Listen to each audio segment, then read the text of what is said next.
Hello, I am Corey Miller, and this is Dr. Mark Christian, and we are on episode 8. 8, you keep counting. I keep counting. It's like Count Dracula. It's going to be 3,422. It will, before we know it.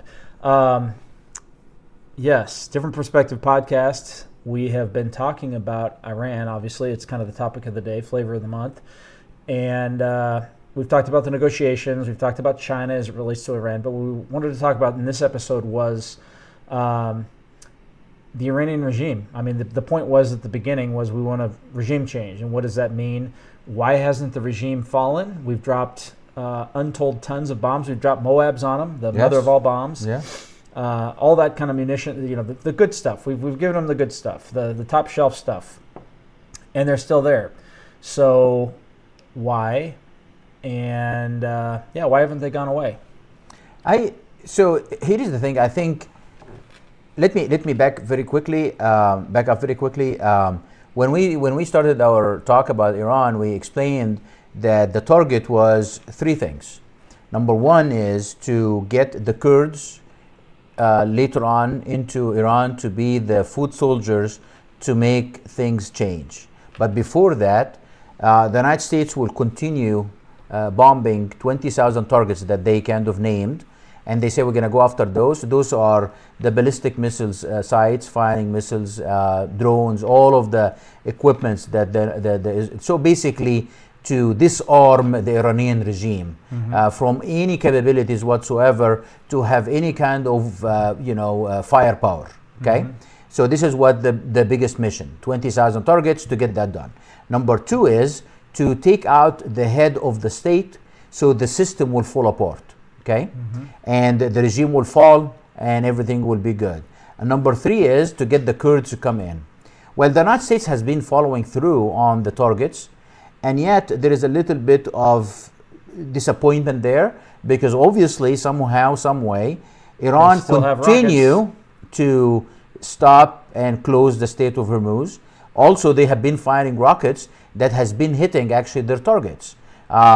Some of them even went after, behind all the scenes. But relatively, we have been very successful in that.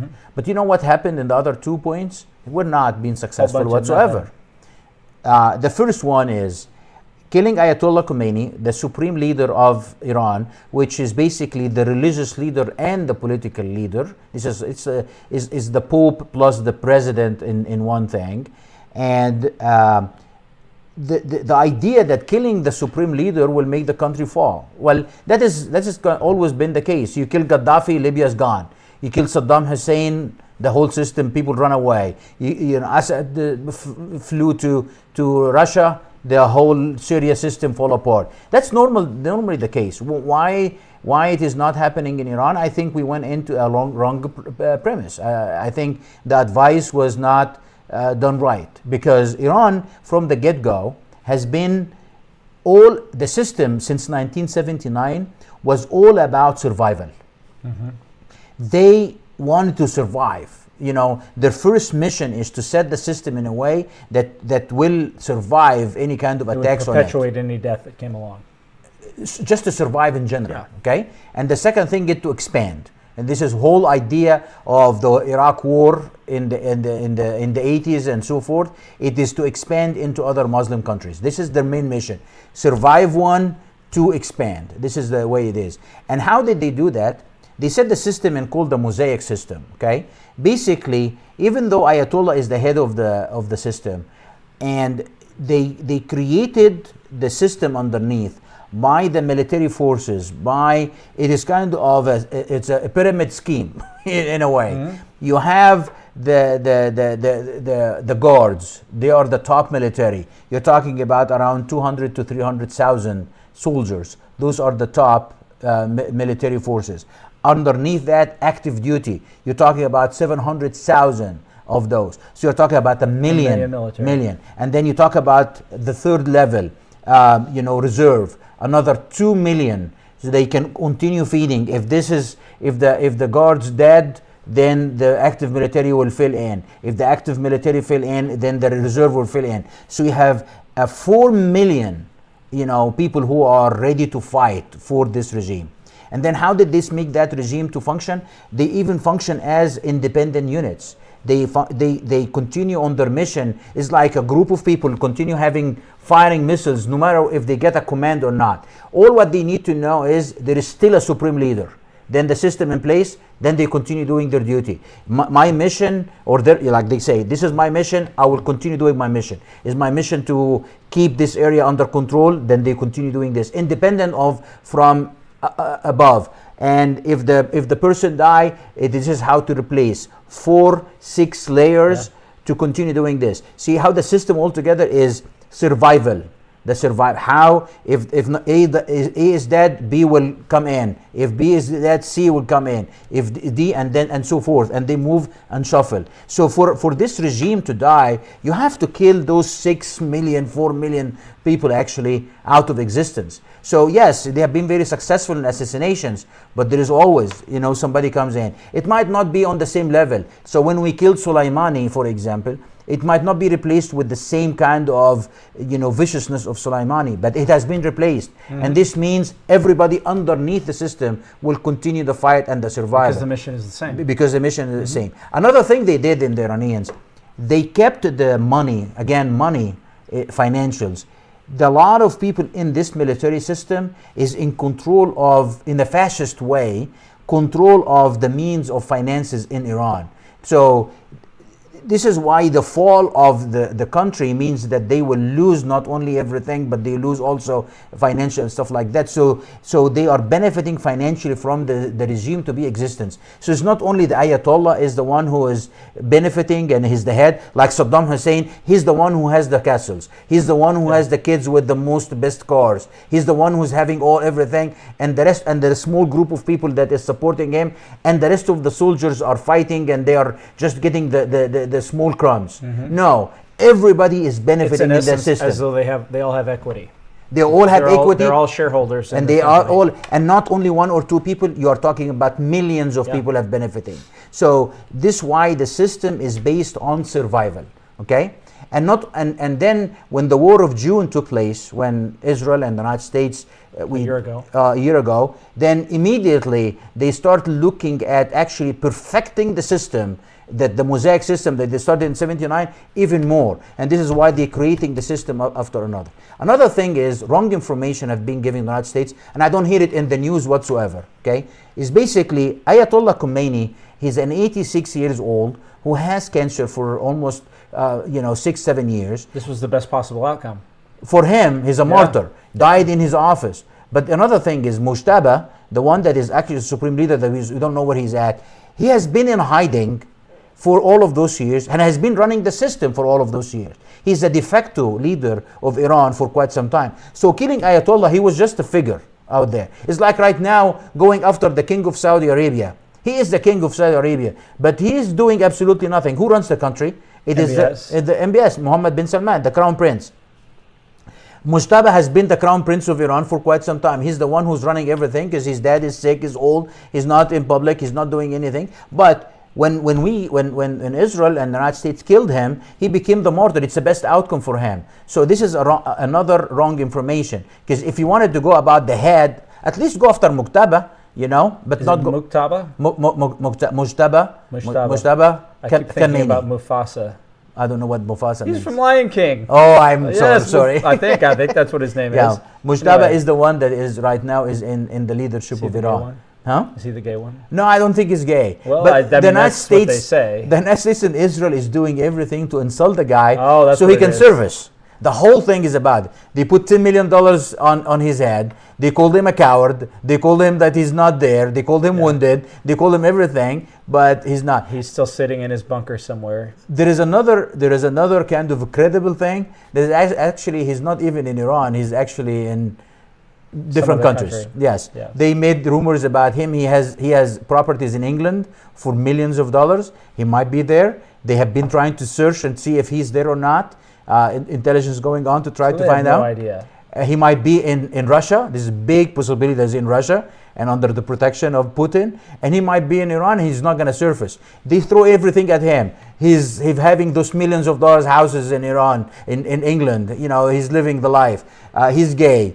He's wounded. He's disfigured. Well, I've heard 'em all. He's a Yeah. coward. You know that. Yeah. You know, all of that is stuff is basically none of it Just to talk trash. talk trash. Why? Because they want him to surface. Just come up so you can get him. And again, I don't think even getting him is going to make the system collapse. But he's on the top list of Israel. Israel wants to show that we're not going to let you have a supreme leader. So what they're doing is basically trying to instill fear on down the line, is to say, if you're the next guy, you're our next guy. Yes, exactly. And Don't be the actually, next guy. and they're operating in that perspective. There's a Yeah. kid, the son of one of those top leaders, and he continued talking about on different social media, talk about how much fearful he is for his dad, and he wants to. So you find that, but definitely he's not.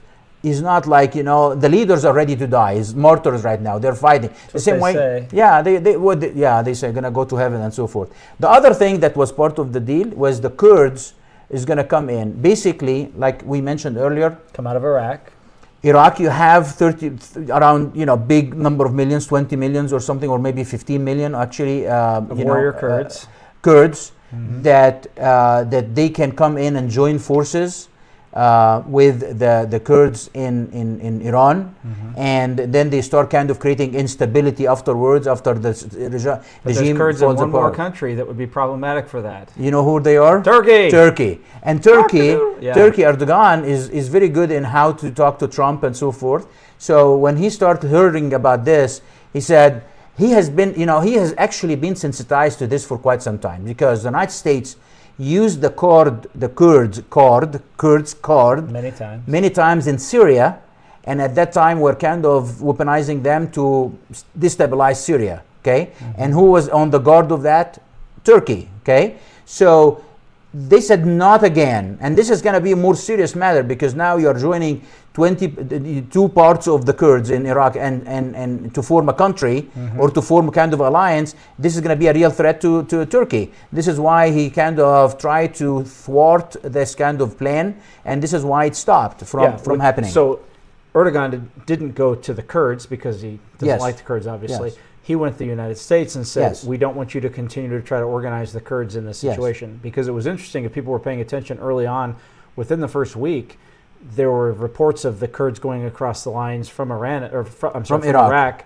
And all of a sudden they said, well, they've called that off. And Yes. everyone thought, why would that be? Well, it's because Erdogan of Turkey went to the United States and said, no go. Yes, because he's afraid of his They'll take land, over. Well, his country. he'll have to give up part of his Yes, land. yes, Yeah. and this is a big country and a great. big part. Yes, and so he did not like that. Even though Trump prepared that early on and tried to stop the Kurdish guy, Shia guy, to run for prime minister in Iraq and so forth, he put executive power. But at the end of the day, it did not happen. So the end result is, you know, those two things did not happen. Now we are in a place where, you know, the system is not falling apart.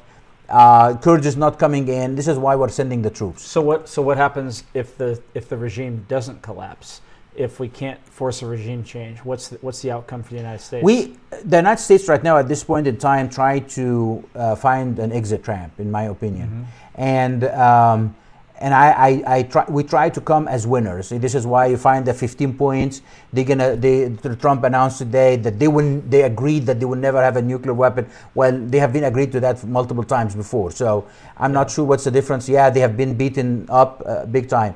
We're gonna try to find something of a victory to hang on it, to come on and see what's happening, in the hopes that as soon as this war will stop, then maybe what we hoped for from the very beginning, that things will calm down, then they start counting their losses, and all of a sudden instability will happen in Iran. The system will fall apart, because right now they are hanging because the war is going on. Maybe after the war they find out the disaster that's going on. You never know what's going to happen next. Okay, I think the United States is trying to end the war.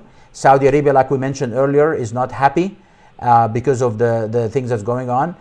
Israel is kind of contemplating, says, you know, did we kill enough people that they weakened them or not? Did we destroy? I don't think Israel is satisfied in any shape or form. They haven't killed the tiger. They did not kill the tiger. Doesn't Saudi have an outlet on the Red Sea as well? Yes, they do. So on the Red Sea, yeah, other so side. they're not as dependent I mean, the pipe can only be so big, obviously. Yes and no, the pipes, yes. Yeah. So Saudi Arabia, even though it has Jeddah, which is in the other side, and this is part of how Islam actually spread, but the oil is on the Gulf. Most of the oil, you have to pump it all the way across the country, you have to which pump also it. increases cost. And still is not enough. And the problem with oil, you have to keep in mind that we are in a serious energy catastrophe right now. Why? Because I want people to understand this. Some of the oil, like right now, for example, Qatar is not doing the liquefied gas as they did. You have to keep understanding, it's similar to the refrigerator. To make the gas liquid takes a lot of cooling of the pipe of the system. Requires energy. Of the system to be very cold, up to 140 degrees below, so they can be able to liquefy the gas. As soon as you stop, it takes 2 to 3 weeks for that system to start again. Okay. You talk about 2 and 3 weeks of no energy production. Okay. The other thing is some of the oil production in the Gulf, whether in Emirates or Kuwait or Saudi Arabia, they are pumping oil out of the ground. But if they cannot, take it anywhere, they have to shut down the production, and it takes time for those kind of wells to reproduce. It's not like finding a new well, but it's going to take some time. Another week. 2 weeks, it depends. You don't just hit a light switch. It's not. It's not boom like get oil. Yeah. And then the biggest problem is actually right now is some of the oil fields are very old that they might actually stop producing at all. Yeah, the Saudis are full of unproven reserves. I mean, that's the problem with Saudi Arabia is that they talk about their oil, but they don't. No one really knows besides the Saudis what they actually have. Yeah, so it's keep giving. But as soon as they shut the production, the well might stop. You break the suction, suction, it might not even bring anymore. And that's a serious talk in the oil industry right now about how long is gonna, even if the war ended today, how long for Qatar gas will be liquefied? How long for all of those oil gonna be? Can we sustain 20 days or 30 days or 30 weeks or what kind of a dip is gonna happen? Well, but those are truly practical, real things. However, like we talked about in a previous episode, maybe the bigger issue in that is that consumer financial sentiment will immediately turn, even if it takes 2 weeks, even if it takes 30 days to ramp back up. The markets will respond saying, at least we're starting in that direction. So that's a positive, even if they say, well, it's going to take us 2 weeks, it's going to take us 30 days. People still won't have the LNG and we won't be putting out, however many millions of barrels a day.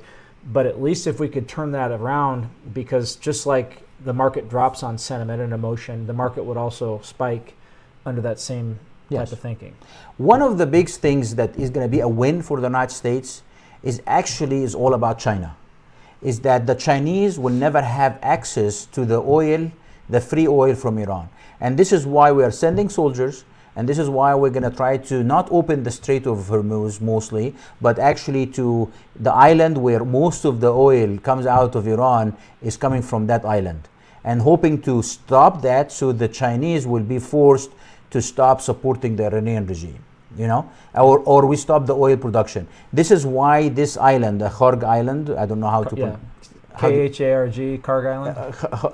Kharg, I can say Kharg, you can't, That island is where all the oil production comes from Iran, all over the coast. They come in, and this is where it's put on ships. This is where put on ships. This is where it is kind of processed. So if we control that, means in that we're gonna shut the production of oil to China. Yeah. This is a big win for us, and whether the regime stays or not. This is really so if we actually end up negotiating, and we end up keeping everything, Israel's not going to be very happy because for them, regime is gone is the only thing. Chaos in Iran.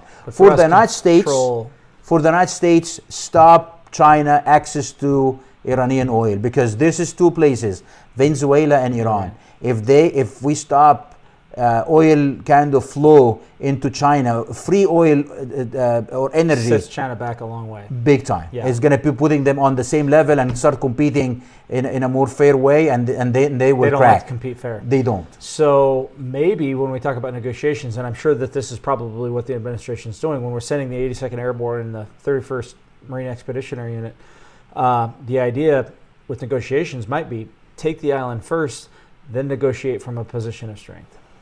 I think so. I think that might be the case. If trying to make Israel happy by, hey, we got the uranium. No, we get the uranium. So don't worry about nuclear weapons. There is 500 to 800 kilos of uranium, enriched uranium. We got it. If we said we got it, or if we stop the oil production, then this is two good points. Everybody's happy and we move on. How it's going to happen next? It's up for grabs. So you never know. We'll talk about that in the future. So this has been an enlightening, different perspective. Man, every time it's a different perspective. It's crazy on the Different Perspective podcast, and we give different perspective. Yeah. I don't know how that happens. Anyway, thank you guys for being with us for another episode. Again, smash, crash, push the subscribe button right underneath the screen that you're looking at. And we enjoy having you here. And as Dr. Mark Christian said last time, leave comments. We'd love to hear feedback. If you have questions about anything, we'd love to field some questions. And if you don't like it, we like your comments anyway, good or bad. You might. Yeah, you don't, right? I'm very sensitive to that kind of thing. So if you want to leave bad comments about him, that's great. You can think ill of me, just don't say it, and we'll be okay. Otherwise, thank you, and we will see you.